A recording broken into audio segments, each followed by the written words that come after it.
Maligayang pagbabalik mga kasolid, Casimiro next fight, nilabas na IBF agad namang nag-utos ng laban na Treasure Boxing Promotion promoter galit sa kanyang kababayan. Ito nga yung isang Hapones na nagkasabing nandaya si Casimiro sa timbangan na tila binayaran itong nasabing Japanese. Yan ang ating mga pag-uusapan mga kasolid, pero bago yan, isang like naman dyan at pa-share naman ang ating video para sa ating unang balita mga kasolid, dahil nga sa nailabas na ng Japanese Boxing Council ang suspension ng ating pumatong si alas na si John Casimiro.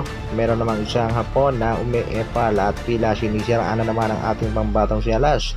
Iyan nga ay patungkol sa ginawang pagtimbang sa dalawang pagkakataon. Nagsalita na rin ang kampo nitong si Saul Sanchez at sinabi nga walang dayang nangyari sa timbangan na ibinibigta nga dito kay Angas ng Pinasa. At dahil nga sa issue yan mga kasolid ay galit na galit itong promoter ng ating pumatong si Angas ng Pinasa dito sa nasabing Hapon na nagpapakalat ng video na nandaya ang ating pangbato. Paano naman nakakapandaya ang ating pangbato ay tinutukan niya ng miyembro ng JBC at ng miyembro ng kampo ni Saul Sanchez. Isa sa mga patunay dyan ay si Tol Rich Don. Katunayan nga dyan mga kasolid dahil nabidyohan pa nitong si Boss Rich Don ang ginawang pagtimbang sa ating pangbato na naiikutan talaga ng mga miyembro ng JBC at ng kampo ni Saul Sanchez. May ilan na naman nagsasabi nga baka na nga daw yan ni Mr. Uhashi dahil nga daw sa sobrang takaw nitong si Uhashi sa ating pambatong si Angas ng Pinas sa posibilidad na makalaban ng kanyang alagang si Naoya Inoue kung ano-ano ang naiisip nitong si Mr. Uhashi. Kaya sa mga kasolid natin dyan isang kampay sa Team Casimiro. Samantala, alam naman natin katatapos lang din ang bakbakang Arthur Beterbiev kontra nga dito kay Dimitri Bivol na kung saan nakuha nga nitong si Beterbiev ang panalo via majority decision. Gusto pa nga ng kampo nitong si Bivol ng immediate rematch dahil hindi nga matanggap ang pagkatalo.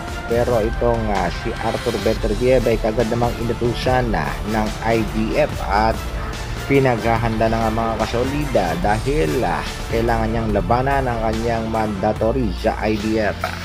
Arthur Beterbiev ordered by IBF to next phase mandatory challenger Michael Effert. Itong si Effert ay may katatang 13 wins, 5 knockouts, meron ng isang talo. Marami nagsasabing easy work, easy win para kay Arthur Beterbiev. Sa kabilang balita naman mga kasolid, marami nagtatanong who's next for Cuadrolas John Casimiro dahil dyan ay nilabas na ang mga posibilidad na makalaban ng ating pumbatong si Angas ng Pinas. Target at main goal ng Treasure Boxing Promotion ay makaharap na itong si Japanese Monster Naoya Inoue pero lumabo mga kasolid matapos dagain itong si Naoya Inoue at ang kanyang manager na si Uhashi.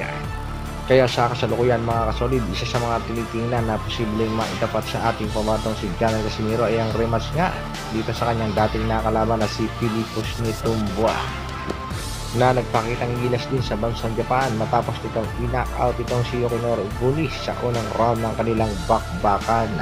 Other option dyan mga kasolid ay kung aakit na ng featherweight division itong si Angas ng Pinas ay posible namang itapat ito kay Tomoki Kameda. Isa rin magandang bakbakan itong mga kasolid kung sakali nga matutuloy dahil dekalidad na boksingero din itong si Kameda.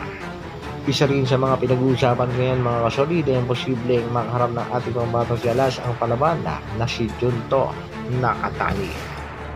Marami namang mga Pinoy boxing fans ang nagre-request na itapat nga daw sa Angas ng Pinas ay ito nga si Vincent Acero Astrolabio o kaya naman na itong si Carl James Martin at ang laban nga daw ay ganapin dito sa Pilipinas. At tila nagpapapansin nga itong dalawang Pinoy boxers dito nga sa former 3 Division World Champion na si Cuadrolas John Casimiro. Subukan natin ang magkaalaman na.